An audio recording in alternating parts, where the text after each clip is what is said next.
سبحان الذی اسری بعبدہ لیلا، پاک ہے وہ ذات جو اپنے بندے کو رات کے تھوڑے سے حصے میں لے گیا مسجد حرام سے مسجد اقصی کی طرف، وہ مسجد اقصی جس کے ارد گرد ہم نے برکتیں رکھی ہیں۔ اس میں معراج کے واقعے کا تذکرہ ہے۔ رسول اللہ صلی اللہ علیہ وسلم کو نبوت ملنے کے بعد اور ہجرت سے پہلے رات میں جبریل علیہ السلام آئے۔ احادیث میں یہ مضمون بہت واضح ہے، قرآن میں بہت اجمال ہے، ڈیٹیل نہیں ہے۔ احادیث میں بخاری مسلم کی صحیح احادیث ہیں، بہت کثیر روایات ہیں جن میں بہت ڈیٹیل کے ساتھ اللہ نے، نبی صلی اللہ علیہ وسلم نے اس مضمون کو بیان کیا، اور قرآن میں اجمالی بیان ہوا ہے۔ اور احادیث میں جو ہمیں واقعہ ملتا ہے اس کا خلاصہ یہ ہے کہ رات کے تھوڑے سے حصے میں ایک معجزہ ظاہر ہوا۔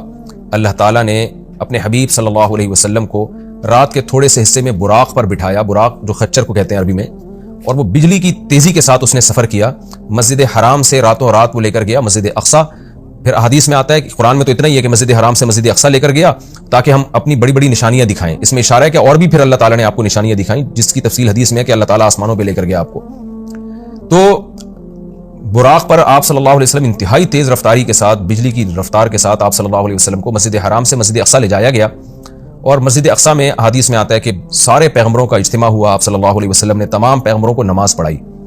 پھر اس کے بعد وہاں سے آپ کو آسمانوں کا سفر کرایا گیا، پھر ہر پیغمبر کو کہ اپنے اپنے آسمانوں پہ ٹھکانے ہیں، وہاں بھی اللہ تعالیٰ نے رسول اللہ صلی اللہ علیہ وسلم کی ملاقات کروائی۔ حدیث میں آتا ہے آپ صلی اللہ علیہ وسلم موسیٰ علیہ السلام سے ملے، اور آپ نے موسیٰ علیہ السلام کا حلیہ بیان کیا۔ آپ صلی اللہ علیہ وسلم یوسف علیہ السلام سے ملے، اور آپ نے فرمایا کہ میں جب ملا تو میں نے دیکھا کہ آدھی دنیا کا، یعنی اس دنیا میں جتنا حسن ہے اکیلا آدھا اللہ نے یوسف علیہ السلام کو دیا ہے۔ ابراہیم علیہ السلام سے ملاقات ہوئی، پھر سدرۃ المنتہا تک آپ کو لے جایا گیا، جیسے کہ سورہ نجم میں ہے وَلَقَدْ رَآهُ مَرَّةً أُخْرَىٰ کہ اللہ نے ہمارے نبی صلی اللہ علیہ وسلم نے، محمد صلی اللہ علیہ وسلم نے جبریل کو بھی دیکھا ہے۔ ایک تو افق اعلیٰ میں دیکھا ہے، اور ایک اور دفعہ بھی دیکھا ہے عند سدرۃ المنتہا، سدرہ منتہا پر۔ سدرہ عربی میں بیری کے درخت کو کہتے ہیں، منتہا کا معنی کنارہ، یعنی بالکل گویا کہ کائنات کے آخری کنارے پر ایک بیری کا درخت ہے۔ اس کی کیفیت کیا ہے، اسی طرح کا ہے، کچھ اور ہے، وہ اللہ ہی بہتر جانتا ہے۔ ظاہر ہے یہ والی کیفیت تو نہیں ہے اس کی، حدیث میں دوسری کیفیت اس کی منقول ہے، تو وہ اللہ ہی کو اس کا علم ہے کہ وہ کس طرح کا درخت ہے۔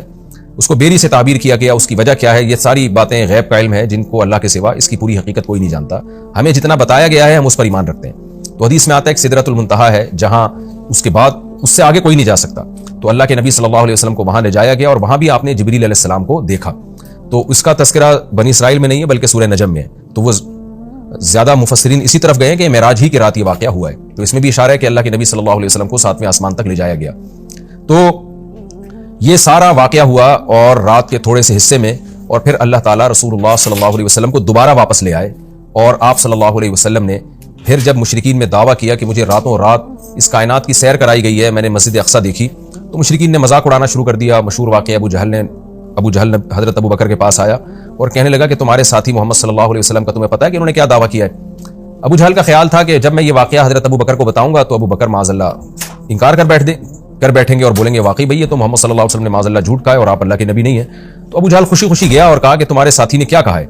تو حضرت ابو بکر نے فرمایا کہ کیا واقعی محمد صلی اللہ علیہ وسلم نے یہ دعویٰ کیا ہے؟ ابو جہل خوش ہو کے کہنے لگا ہاں بالکل دعویٰ کیا ہے۔ حضرت ابو بکر نے کہا کہ پھر بالکل صحیح کہا ہوگا، پھر واقعی ایسا ہوا ہوگا ان کے ساتھ، کیونکہ محمد صلی اللہ علیہ وسلم جھوٹ نہیں بولتے۔ تو جب آپ نے یہ دعویٰ کیا کہ ایسا میرے ساتھ ہوا ہے تو اس مشرکین مذاق اڑانے لگے، اور پھر آپ صلی اللہ علیہ وسلم سے بیت المقدس کے بارے میں پوچھنے لگے کہ اچھا آپ اس کا نقشہ بتائیں کیسا ہے، راستے میں جو ہے کون کون سے قافلے ہیں جو جا رہے ہیں۔ حالانکہ دیکھیں جب کوئی اتنی تیز رفتاری سے سفر کرتا ہے تو وہ راستوں کے قافلوں کا نہیں بتا سکتا کہ راستے میں کس کس سے ملاقات ہوئی، اور ایک دفعہ کسی عمارت کی جب زیارت ہوتی ہے تو پورا نقشہ بھی ذہن میں نہیں رہتا۔ تو حدیث میں آتا ہے کہ جب مشرکین نے نبی صلی اللہ علیہ وسلم سے یہ باتیں پوچھی ہیں نا تو اللہ تعالیٰ نے پوری مسجد اقصی آپ صلی اللہ علیہ وسلم کے سامنے رکھ دی، یعنی آپ کی نظروں کے سامنے رکھ دی، اور ان قافلوں کا بھی بتا دیا۔ تو نبی صلی اللہ علیہ وسلم ایک ایک کی خبر دیتے رہے، اور جب وہ قافلے واپس لوٹے ہیں تو جیسے جیسے نبی نے بتایا تھا اسی طرح انہوں نے خبر دی مشرکین کو، اور مشرکین حیران ہو گئے کہ نبی صلی اللہ علیہ وسلم نے کیسے وہ پورا نقشہ بتا دیا، حالانکہ آپ صلی اللہ علیہ وسلم کبھی مسجد اقصی گئے نہیں ہیں، لیکن عرب کے سفر ہوتے تھے تو وہ وہی اسی طرح بیان کیا جس طرح سے مسجد اقصی تھی۔ تو یہ ایک معجزہ اللہ نے ظاہر کرنا تھا، اس میں بہت ساری حکمتیں تھیں اور اس میں بہت سارے مضامین ہیں۔ سب سے پہلا سوال اس میں عام طور پر کیا جاتا ہے کہ اللہ کے حبیب صلی اللہ علیہ وسلم نے اللہ کی زیارت معراج کی رات کی یا نہیں کی۔ اس بارے میں دونوں طرف روایات ہیں، کوئی مضبوط بات ہمیں اس بارے میں ملتی نہیں ہے کہ زیارت ہوئی ہے۔ جن احادیث میں آتا ہے کہ زیارت کی وہ قابل تعویل ہیں، اور بعض روایتوں میں صراحتاً نفی ہے، اس لیے اس بارے میں کوئی بھی شخص کوئی بھی نظریہ رکھ لے تو رکھ سکتا ہے۔ میرا اپنا رجحان یہ ہے کہ کسی مضبوط دلیل سے یہ ثابت ہوتا نہیں ہے کہ ہمارے حبیب صلی اللہ علیہ وسلم نے اس رات میں واقعی اللہ کی زیارت کی ہے، کوئی مضبوط روایت نہیں ہے، اور جو نفی کی روایتیں وہ زیادہ مضبوط ہیں، واللہ اعلم۔ دوسرا یہ کہ اس میں حکمت کیا تھی، تو پہلی حکمت تو یہی تھی کہ نبی کا ایک معجزہ ظاہر کرنا، تاکہ عربوں کو آپ کی نبوت پہ یقین آئے معجزات کے ذریعے۔ دوسری ایک بہت بڑی حکمت علماء نے یہ بیان کی ہے کہ اللہ تعالیٰ کیونکہ نبی صلی اللہ علیہ وسلم کو آخری نبی اور سب سے افضل نبی بنایا، تو آپ کے ساتھ ایک ایسا معجزہ ظاہر کیا گیا کہ جس سے آپ کا مقام تمام پیغمبروں سے بلند ہونا ثابت ہو جائے۔ اب دیکھیں، اللہ کے حبیب صلی اللہ علیہ وسلم تو مسجد اقصیٰ سفر کر ہی نہیں، بہت مشکل تھا آپ کے لیے وہاں تک سفر کرنا، جبکہ مسجد اقصیٰ زیادہ تر پیغمبروں کا قبلہ رہا ہے۔ تو اتنی مقدس سرزمین سے اللہ تعالیٰ اپنے حبیب صلی اللہ علیہ وسلم کو اس کی برکتوں سے کیسے محروم کر سکتے تھے؟ تو اللہ تعالیٰ کی حکمت نے یہ تقاضا کیا کہ وہ سرزمین جو موسیٰ کلیم اللہ کا قبلہ رہی ہے، جو ابراہیم علیہ السلام جہاں نماز پڑھا کرتے تھے، جہاں یعقوب علیہ السلام، اسماعیل علیہ السلام، اسحاق علیہ السلام اور عیسیٰ علیہ السلام یہ سارے پیغمبر گزرے، تو اس زمین کی برکت نبی صلی اللہ علیہ وسلم بھی حاصل کریں۔ ایک تو یہ، اور دوسرا اس زمین کو پیغمبر کی برکت بھی ملے، یعنی اس زمین کی فضیلت میں اور اضافہ ہو کہ اتنے سارے پیغمبر یہاں آئے ہیں، تو یہ کیسے ہو سکتا ہے کہ محمد صلی اللہ علیہ وسلم کے قدم یہاں نہ ہو، تاکہ اس بیت المقدس کی فضیلت اور زیادہ بڑھ جائے۔ یہ نہ کہا جا سکے کہ یہ جگہ تمام پیغمبر تو آئے مگر محمد صلی اللہ علیہ وسلم نہیں آئے، تو اللہ نے اس جگہ کو بھی مزید برکتیں دیں اور محمد صلی اللہ علیہ وسلم کی برکتوں میں بھی اللہ نے اضافہ کیا تاکہ آپ کی فضیلت ثابت ہو جائے۔ دوسرا یہ کہ وہاں جا کے تمام پیغمبروں کی امامت کروائی گئی ہے، اس سے بھی پیغمبر صلی اللہ علیہ وسلم کی فضیلت کو ثابت کرنا مقصد تھا کہ کیونکہ امام سب سے افضل کو بنایا جاتا ہے، تو آدم علیہ السلام سے لے کر حضرت عیسیٰ روح اللہ تک تمام پیغمبروں کو نبی کی قیادت میں نماز پڑھوائی گئی، نبی کی امامت میں، تاکہ پریکٹیکلی پیغمبر صلی اللہ علیہ وسلم کی امامت ثابت ہو، اور یہ مضمون بتا دیا جائے کہ محمد صلی اللہ علیہ وسلم کے دنیا میں آنے کے بعد اب امامت یہ پیغمبر صلی اللہ علیہ وسلم کا حق ہے، جیسے کہ حدیث میں آتا ہے لو کان موسیٰ حیا لما وسعہ الا اتباعی، کہ اگر موسیٰ بھی زندہ ہوں تو میری اتباع کے بغیر چارہ نہیں ہے۔ تبھی حضرت عیسیٰ بھی قرب قیامت میں آئیں گے نا، تو آپ صلی اللہ علیہ وسلم ہی کو وہ فالو کریں گے۔ تو اس کا ایک عملی نمونہ پیش کرنا تھا کہ لوگ اب نبی جب دنیا میں آ گئے ہیں محمد صلی اللہ علیہ وسلم، تو تمام شریعتیں منسوخ، اب آپ صلی اللہ علیہ وسلم ہی کو سب نے فالو کرنا ہے۔ تو یہ ساری حکمتیں تھیں جس کے لیے معراج کا واقعہ وجود میں لایا گیا۔ الذی بارکنا حولہ، تو اس آیت سے تو یہ پتہ چلتا ہے نا کہ اللہ تعالیٰ اپنے حبیب صلی اللہ علیہ وسلم کو مسجد اقصیٰ تک لے کر گئے، اور حکمت کیا تھی وہ میں نے بتا دیا آپ کو، لیکن اس کے کچھ فقہی احکام بھی ہیں، ان کا سمجھنا بھی ضروری ہے۔ قرآن کی جو نص ہے نا بالکل واضح آیت، اس میں تو اللہ تعالیٰ نے مسجد حرام سے مسجد اقصیٰ تک کے سفر کا تذکرہ کیا ہے، اور صاف طور پر اللہ کیا کہتے ہیں، اسریٰ بعبدہ، وہ ذات جو اپنے بندے کو لے کر گئی۔ یہ بات خوب اچھی طرح سمجھ لیں کہ بعض حضرات اس بات کے شروع میں قائل رہے ہیں، بہت تھوڑی سی جماعت ہے، کہ معراج جو ہے یہ خواب میں ہوئی ہے، لیکن پھر امت کا اس پر اجماع ہو گیا دلائل کی روح سے کہ معراج خواب میں نہیں ہے بلکہ جسمانی ہے، لہذا پوری امت کا تمام فقہا محدثین کا اس پر اجماع ہوا کہ یہ خواب میں نہیں ہوا بلکہ یہ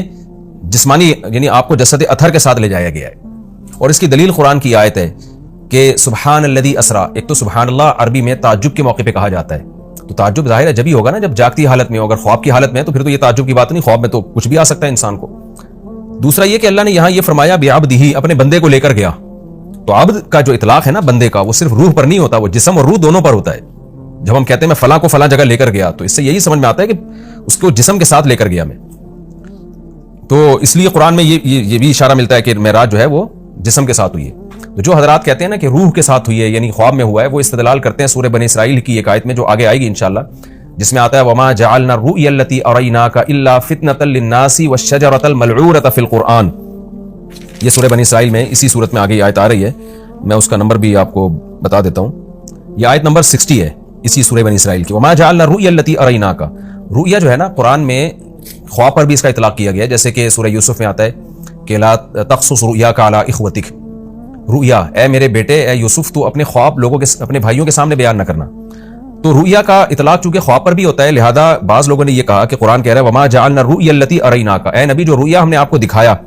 وہ ہم نے لوگوں کی آزمائش کے لیے دکھایا ہے۔ تو اس سے بعض لوگوں نے استدلال کیا ہے اس زمانے کے اسکالرز نے کہ دیکھیں قرآن تو رؤیا کہہ رہا ہے، رؤیا تو خواب کو کہتے ہیں، تو اس سے پتہ چلتا ہے کہ جو معراج تھا، معراج کا واقعہ ہوا یہ خواب میں ہوا ہے، یہ جاگتی حالت میں نہیں ہوا۔ لیکن خوب سمجھ لیں عربی میں جو رؤیا کا لفظ ہے یہ منظر کے معنی میں استعمال ہوتا ہے، منظر، سین جسے انگلش میں کہتے ہیں، سین، رؤیا کا رؤیت سے نکلا ہے، دیکھنا، وہ چیز جو دیکھی جائے۔ تو خواب بھی چونکہ ایک سین ہوتا ہے، منظر ہوتا ہے، اس لیے اس کو رؤیا کہا جاتا ہے۔ یہ مطلب نہیں ہے کہ ہمیشہ رؤیا کا اطلاق خواب پر ہی ہوگا، اور اس کی دلیل اسی آیت میں موجود ہے۔ قرآن کیا کہہ رہا ہے، ہم نے جو آپ کو منظر دکھایا وہ اس لیے دکھایا تاکہ لوگوں کی آزمائش کا ذریعہ بنے۔ آزمائش جب ہی ہوگی نا جب کچھ اس کو مانیں گے، جب کچھ انکار کریں گے۔ اگر یہ خواب ہوتا تو پھر آزمائش تھوڑی ہوتی، پھر تو مشرکین بھی کہہ لیتے بھائی خواب تو کچھ بھی آ سکتا ہے۔ اور آگے قرآن کیا کہہ رہا ہے والشجرۃ الملعونۃ فی القرآن، اسی طرح وہ درخت جو ملعون درخت ہے جس کو شجرہ زقوم کہا گیا ہے، وہ بھی ہم نے ایک لوگوں کے لیے آزمائش بنایا ہے، کیونکہ جب مشرکین مکہ کو بتایا گیا کہ کڑوا درخت ہے جہنم میں، تو فوراً انہوں نے کہا کہ درخت تو آگ میں اگ ہی نہیں سکتا، یہ تو پاسبل ہی نہیں ہے. تو اللہ نے اس کا جواب دیا کہ وہ جہنم کی جڑ، اس کی جو جڑ ہے وہ جہنم کی تہ میں ہے. اور پھر اللہ نے بتایا کہ ہم نے وہ درخت اس لیے پیدا کیا ہے تاکہ یہ جو لوگ ہیں، جو مادہ پرست لوگ ہیں، یہ خدا کی قدرت کا انکار کریں، اور یہ انکار کریں کہ کہیں کہ درخت آگ میں نہیں پیدا ہو سکتا، جبکہ اللہ تو سب کچھ کر سکتا ہے. تو اب دیکھیں قرآن کیا کہہ رہا ہے کہ ہم نے جو ملعون درخت ہے وہ بھی لوگوں کے لیے فتنہ بنایا. کیا مطلب؟ اسباب کی دنیا میں وہ بھی پاسبل نہیں ہے کہ ایسا ہو، تبھی تو فتنہ ہے، تبھی تو آزمائش ہے. ایمان والے اس درخت کے وجود کے قائل ہوں گے، اور احمق اور بیوقوف جو خدا کی قدرت کا انکار کرتے ہیں وہ انہیں اس کی کوئی سائنسی لاجک سمجھ میں نہیں آئے گی تو وہ انکار کر دیں گے. تو اب قرآن نے معراج کے واقعے کو اور جو زقوم کا درخت ہے، آیت نمبر 60 سورہ بنی اسرائیل کی آیت نمبر 60، جی ہاں،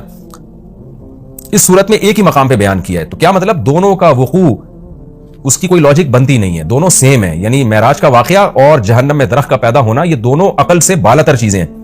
لہذا جو خدائی قدرت کے قائل ہیں وہ اس کا اقرار کریں گے، جو خدائی قدرت کے قائل نہیں ہیں وہ ان دونوں واقعات کا انکار کر دیں گے. تو اس سے بھی پتہ چلتا ہے کہ معراج جسم کے ساتھ ہوئی ہے، کیونکہ اگر اس کو خواب میں مان لیا جائے تو پھر یہ